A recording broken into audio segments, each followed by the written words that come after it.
Assalamualaikum warahmatullahi wabarakatuh. Perkenalkan, nama saya Mayang Dewinda Putri, NIM 19230073. Baik, dalam video kali ini saya akan mereview jurnal yang berjudul Repolitisasi Pengaturan Standar Akuntansi, IASB, Uni Eropa, dan Krisis Keuangan Global.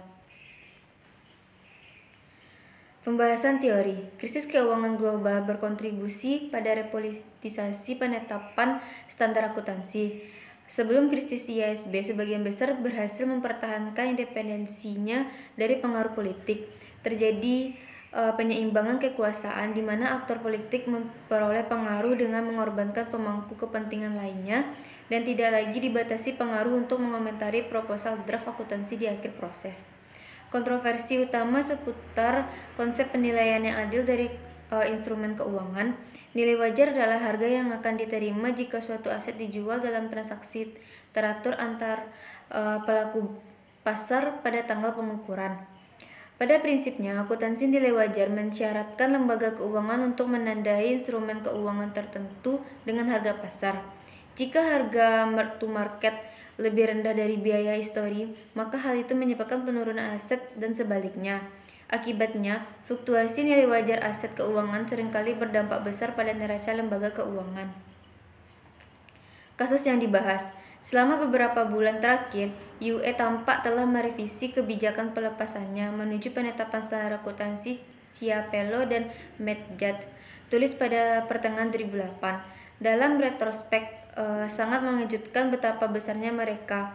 Namun besarnya minat baru UE dalam standar akuntansi sulit diantisipasi pada hari-hari awal krisis keuangan global. Apa yang dimulai sebagai gerutuan tidak harmonis dari politik individu dan bangkir sesekali berubah menjadi pertanyaan serius tentang standar dan bahkan rasion dari Dewan Standar Akuntansi Internasional. Sampel penelitian.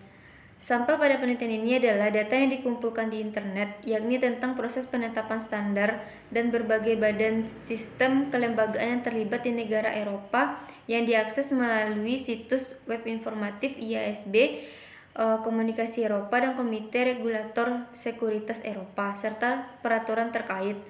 Disimpulkan bahwa aktor politik UE sebagian besar tetap berada di luar lingkungan pengaruh langsung dan telah menunjukkan sedikit minat dalam penantang pengaturan standar IASB selama krisis dengan mengandalkan pendekatan interdisipliner untuk memahami perkembangan dalam pengaturan standar akuntansi internasional di ruang lingkup aktor politik dan politik negara Eropa. Teknik analisis data. Artikel ini didasarkan pada data yang dikumpulkan di internet, dimulai dari proses penelitian dengan mengenal baik proses penetapan standar dan berbagai badan yang terlibat di dalamnya, yaitu melalui situs web Informan IASB, Komisi Eropa, dan Komite Regulator Sekuritas Eropa, serta peraturan terkait, petunjuk, rekomendasi, dan lain-lain. Untuk mendapatkan pemahaman yang kaya tentang peristiwa, banyak sumber digunakan dalam penelitian ini. Pertama, mengandalkan artikel dari surat kabar dan majalah seperti Financial Times, Wall Street, Risk Magazine, dan lain-lain. Yang kedua, dengan menggunakan pertanyaan politik, komunike, siaran pers, dan makalah. Hasil penelitian. Keberhasilan upaya Uni Eropa untuk mengembalikan kekuasaan atas proses penetapan standar IASB juga membawa bukti baru untuk memahami perkembangan tata kelola kegiatan ekonomi internasional. Sementara peningkatan privatisasi adalah tren umum dalam beberapa tahun terakhir dalam pengaturan standar akuntansi internasional. Krisis keuangan global menyebabkan tren ini berbalik. Dalam artikel ini, pendekatan interdisipliner digunakan untuk menunjukkan bagaimana perkembangan makro dan perubahan kelembagaan saling mempengaruhi dan bagaimana itu mengubah keseimbangan kekuatan di antara para pemangku kepentingan standar akuntansi internasional. Implikasi dari keseimbangan kekuatan baru seputar penetapan standar akuntansi internasional sulit untuk dinilai.